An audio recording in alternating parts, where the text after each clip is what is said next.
திமுக மாவட்ட செயலாளராக ஒரு ஐஏஎஸை போட்டிருக்காங்க. அமுதா ஐஏஎஸ், நல்ல லேடி, திறமையான லேடி. அவரை மாவட்ட செயலாளர் ஆக்கிட்டாங்க. அந்த அம்மாவும் என்னென்னமோ அறிக்கை விட்டுக்கிட்டு இருக்காங்க.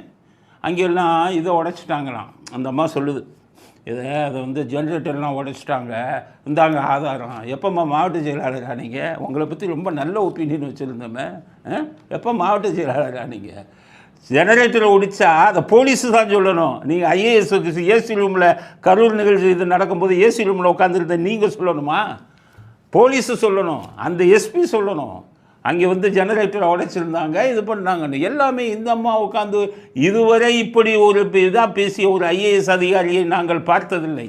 அரசியல் சார்பாக பேட்டி கொடுத்த ஒரே ஐஏஎஸ் அதிகாரி தமிழ்நாடு சரித்திரத்தில் நீங்கள் இடம்பெறுவீர்கள். வருங்காலத்திலும் இதை நாங்கள் மக்களுக்கு சொல்லுவோம்.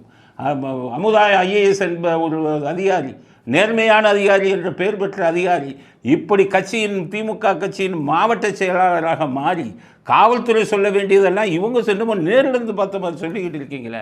அமுதா ஐஏஎஸுக்கு சொல்லி எங்கள் கடுமையான கண்டனத்தை தெரிவித்துக் கொள்கிறோம். ஏற்கனவே இவர் சொல்லிட்டாரு, யார், எடப்பாடி, இந்த மாதிரி ஒரு ஐஏஎஸ் அதிகாரிலாம் பேட்டி கொடுத்ததை நாங்கள் பார்க்கலாரு. அதனால் கமிஷன் போட்டாச்சு. எங்கே உங்கள் அருணா ஜெகதீசன் ஏதாச்சும் நீங்கள் சொல்லணும்னா அந்த கமிஷனில் போய் சொல்லுங்கள், பேட்டி கொடுக்காதீங்க. பேட்டி கொடுத்தீங்கன்னா ஐஏஎஸை விட்டுட்டு திமுக மாவட்ட செயலாளர் ஆகிட்டு பேட்டி கொடுங்கள் அப்படிங்கிற கண்டனத்தை அமுதா ஐஏஎஸ் அவர்களுக்கு நாங்கள் தெரிவித்துக் கொள்கிறோம்.